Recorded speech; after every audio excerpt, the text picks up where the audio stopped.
What if I told you the legendary ultra-violent lost footage of 1997's Event Horizon was actually found rotting inside an abandoned salt mine in Transylvania? Stick around until the very end to find out its truly terrifying fate, because today we are counting down 10 unhinged production chaos facts.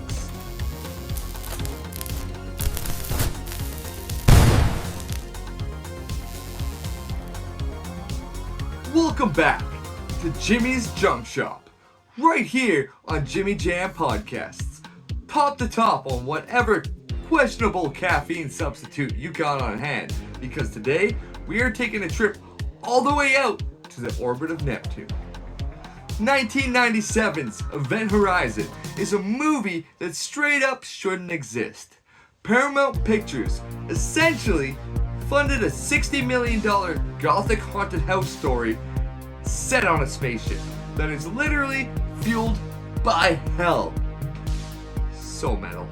To celebrate this beautiful blood-drenched nightmare, we are breaking down the top 10 nerd facts and production chaos moments that make it an absolute cult masterpiece. Let's get into it! Fact number 10.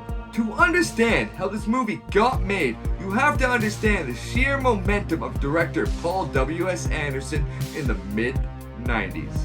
Fresh off turning the original Mortal Kombat into a massive, standard-setting box office hit, Paramount wanted him bad. They handed him a massive budget and a complete creative freedom. Anderson was so utterly obsessed with creating an original hard-R sci-fi horror film that he looked at the studio executives and casually turned down the offer to direct the first live-action X-Men movie. Ooh, that's a good one. What? And Mortal Kombat number 2. Just so he could build the Space Cathedral. Talk about BDE, Big Director Energy. Fact number 9. Scanning Notre Dame for cosmic torture. Anderson explicitly stated he did not want to design a generic, sterile alien copycat. He wanted the ship itself to feel inherently evil. So what did he do? He traveled to Paris. Literally scanned the architectural layouts of the Notre Dame Cathedral into a computer and used those exact Gothic pillars, arches, and sharp spikes to design the interior corridors of the Event Horizon. When the characters are walking through those omens of metal hallways, they are literally walking through a futuristic, claustrophobic cathedral of doom.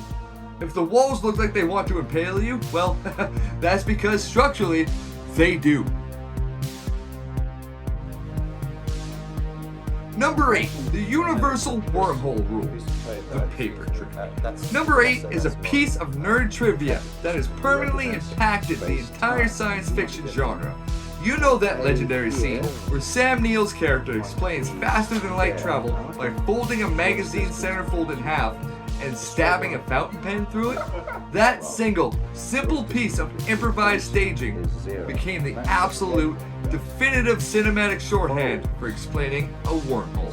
Literally, every major space movie that came after, most notably Christopher Nolan's Interstellar, stole that exact same visual analogy. Next time you see a high-concept sci-fi film explain space-time, remember that Event Horizon did it first with a poolside magazine. It's a flawless piece of writing because it takes incredibly complex theoretical physics and explains it so clearly that even a guy fueled by cheap energy drinks can understand it in 3 seconds. Number 7, the unofficial Warhammer 40k prequel. If you were a tabletop gaming nerd, this fact is basically gospel. The global Warhammer 40k community widely considers Event Horizon to be the absolute perfect unofficial live-action prequel to their entire universe. Think about the lore. Humanity invents its very first operational gravity drive to achieve faster than light travel. They punch a hole in the universe, inadvertently fly straight through a dimension of pure chaotic malevolence without a protective Geller field, and the entire crew is driven instantly insane by demonic entities. It aligns so perfectly with the invention of warp travel in Warhammer lore that fans have universally integrated it into the timeline. It's canon now, folks. I don't make the rules. Surprise, motherfucker. Number 6, the rotation nausea machine. Let's talk about some genuine production chaos. The iconic gravity drive set, this massive spinning core of the ship surrounded by deadly spikes, was an absolute nightmare to shoot in. The set piece was entirely mechanical, constantly revolving and coated in highly reflective metallic paint. Because of the constant multi-directional motion and dizzying lighting effects, actors and crew members routinely experienced severe motion sickness, disorientation, and spatial vertigo just by standing near it during long filming days. It turns out that building a fictional portal to hell is a great way to give your entire cast real-life nausea.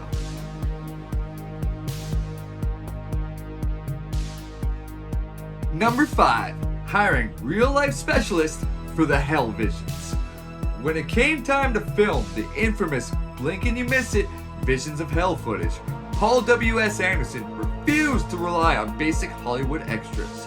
He wanted the imagery to look genuinely jarring, unnatural, and deeply unsettling. To achieve this, the production specifically sought out and hired real-life amputees, professional contortionists, and adult film stars to portray the tortured original crew by mixing extreme physical flexibility with highly intense explicit performances. The resulting rapid-fire montage achieved an organic, deeply disturbing body horror aesthetic that CGI just simply could not replicate in 1997.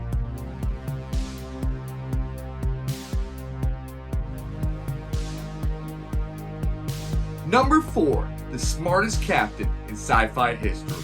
Number 4 is a massive shout out to Lawrence Fishburne for delivering what is objectively the single most logical character reaction in the entire history of the horror genre. When Captain Miller and his crew finally decode the horrific distress transmission from the lost ship, and they watch a video playback of the original crew tearing themselves apart in a frenzy of cosmic madness, he doesn't suggest they investigate further. He doesn't try to save the ship. He looks at his crewmates with absolute deadpan seriousness and utters the immortal words, "We're leaving," and completely shatters the typical dumb characters making dumb choices horror trope, and we love him for it.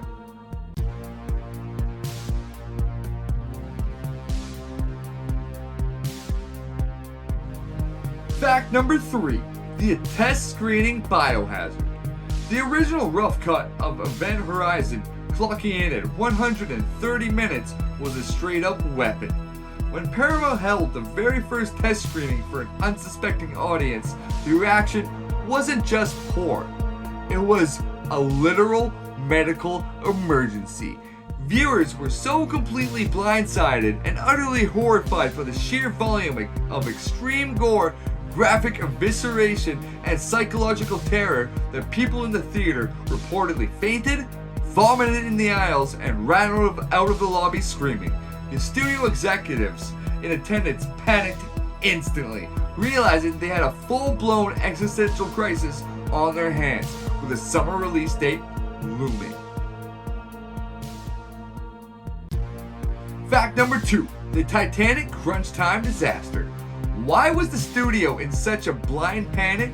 Because of a little movie called Titanic. James Cameron's sinking ship epic was experiencing historic production delays and massive budget overruns, which forced Paramount to push its release back. This left the studio with a massive gaping hole in their summer blockbuster release schedule. They forced Paul W.S. Anderson into a brutal, borderline impossible crunch window. He was given a mere 4 weeks to aggressively chop 30 entire minutes out of his movie to secure an R rating and hit theaters on time. The editing process was an absolute whirlwind of chaos, and the pressure cooker environment meant that the excised footage was cast aside in the absolute sloppiest way imaginable. And we'll get to that at the end.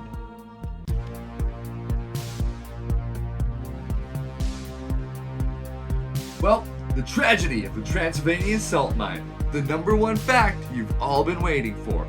Well, this is one of my favorite facts that I've ever read or came across while doing these videos. Let's go. Number one, the lost hell footage. And that brings us to our number one craziest fact. And the payoff to our opening question, what actually happened to the lost Transylvanian footage? For years, Event Horizon grew a massive cult following. I was one of those people. And fans begged, I begged, for a director's cut, featuring those missing 30 minutes of pure, unrated body horror. Paramount finally relented and decided to hunt down the original master tapes. The search led them on a bizarre global scavenger hunt that genuinely ended deep inside an old, abandoned, unventilated salt mine in Transylvania, where some of the forgotten film reels have been stashed away in storage cans. But here's the ultimate heartbreak. It killed me. Because the studio had completely neglected proper archiving procedures during the '97 rush, the damp, corrosive, salt-heavy environment of the mine had completely destroyed the film stock. When the cans were opened, the legendary, mythical hell footage had literally degraded into an unwatchable, decayed, toxic soup of ruined celluloid. Unless the pristine, forgotten VHS viewing tape is still sitting in a crew member's dusty attic in the world, the true, unfiltered vision of Event Horizon is officially dead and lost to the void forever. Even with 30 minutes of its most unhinged footage permanently dissolved into a toxic sludge, Event Horizon remains an absolute high watermark for 90s sci-fi horror. It is atmospheric, terrifying, and beautifully chaotic. What do you think of the list? Does the tragic mystery of the lost Transylvanian footage make the movie even cooler to you? It did to me. Absolutely. Or are you heartbroken, like me, will never get to see the full unrated cut? Let me know your thoughts down below. Smash that like button, hit subscribe to stay tuned into the shop. And don't forget to stay nerdy and forever keep chaotic. The good kind. I will see you next time right here in the junk shop. Well, Captain Miller said it the best. We're leaving! Now, before we wrap up today's trip into the deep space, we have to take a moment and celebrate the legend who anchored this entire nightmare. That is Sam Neill. In our segment, celebrating the man behind the characters, we have to give love to one of the most versatile actors in cinema history.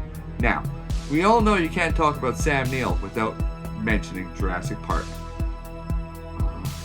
As Dr. Alan Grant, he gave us the absolute gold standard for a reluctant, raptor-dodging hero that defined an entire generation's childhood. But if you dig deeper into the junk shop vaults, Neill's horror resume is pure, unadulterated art. Take 1981's Possession, Andrzej Zulawski's, I'm sorry I messed that up, unhinged psychological horror masterpiece. Neill turns in a raw, and I mean raw, intensely unsettling performance opposite Isabella Allende in a film that is an absolute deep cult cut legend. Then in 1994, he teamed up with the legend John Carpenter for In the Mouth of Madness, playing an insurance agent investigator slowly losing his grip on sanity in a nightmare world of Lovecraftian horror. By the time he stepped onto the set of Event Horizon as Dr. William Weir, Neill had completely mastered the art of playing men descending into madness. He didn't just play characters, he brought a grounded, brilliant humanity to every wild genre of film he touched. Whether he's outsmarting a T-Rex, fighting Lovecraftian monsters, or opening portals straight to hell, Sam Neill is an absolute titan of cinema, and the junk shop will always give him his flowers. Much love, Sam Neill. R.I.P. I never knew you, but I loved your work.